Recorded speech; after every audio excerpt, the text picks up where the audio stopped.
The TOWS analysis was first described by Heinz Weihrich in 1999. He is a professor in global leadership and management from the University of San Francisco. TOWS analysis is a tool which is used to generate, compare, and select strategies in a company. TOWS has strong similarities to SWOT analysis. One would use a SWOT at the beginning of the planning process and a TOWS later as you decide how to take your company forward. If you are unfamiliar with SWOT analysis, you can review it on this channel.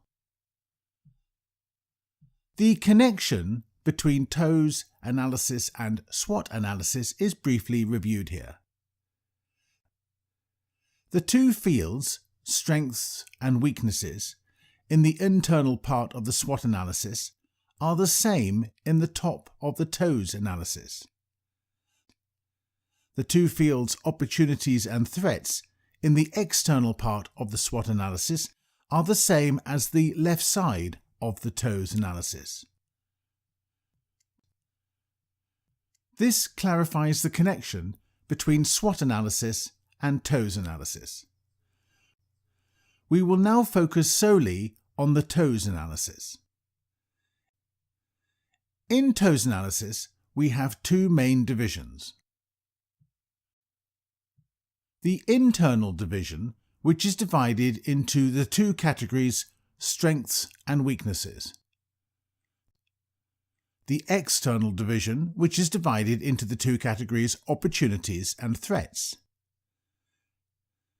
These 2 times 2 subcategories create a model with 4 fields.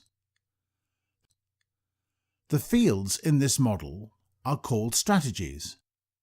These strategies are strengths / opportunities, called SO strategies, weaknesses / opportunities, called WO strategies, strengths / threats, called ST strategies, and weaknesses / threats, called WT strategies.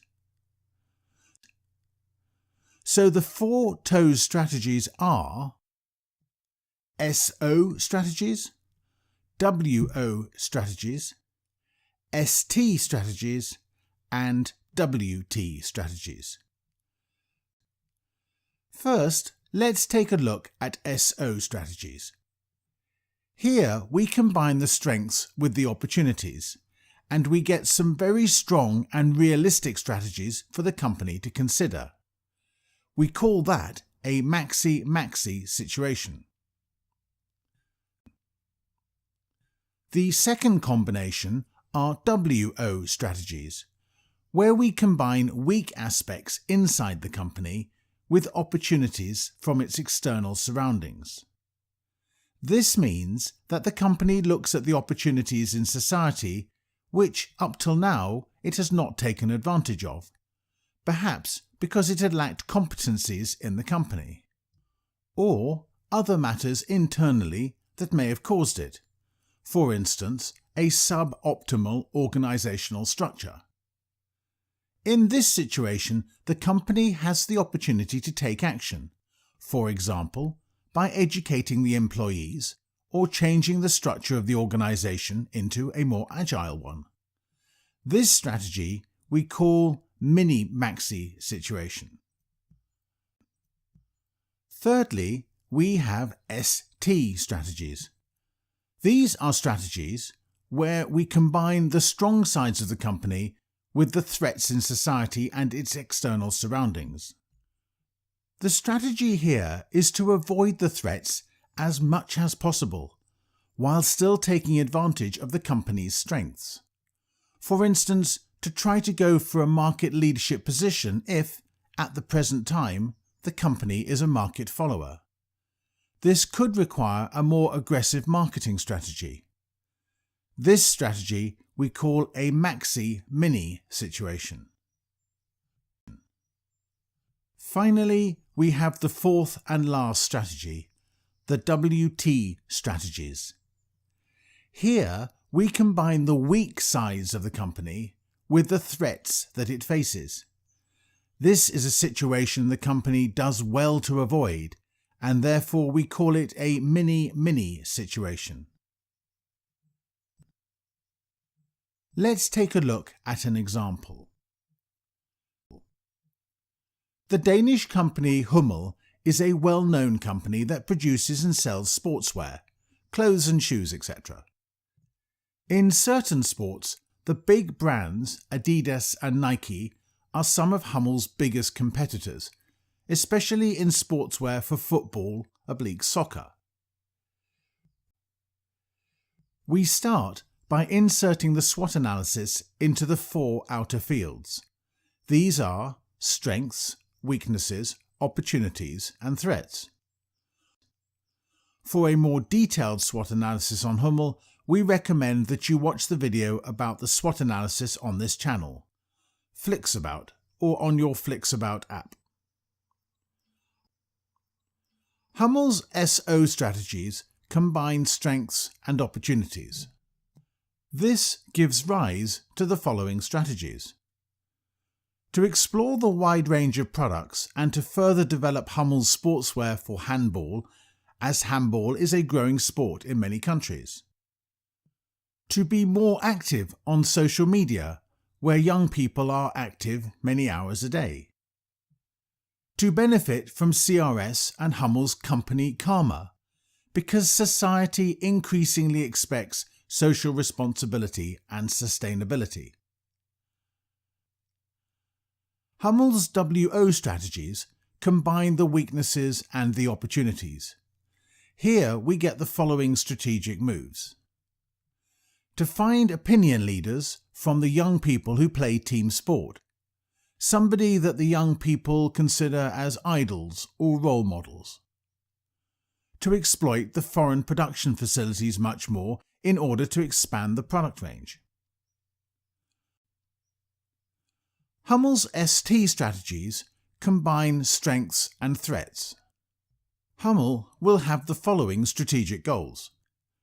Exploiting the famous Danish brand on team sports to differentiate it from the larger brands Nike and Adidas. They have more focus on individual performance and individual sports such as tennis and golf. Differentiate on a wide product range to reach a larger target audience.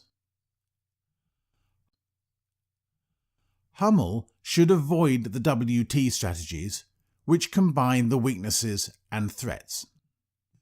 They can't win in this position.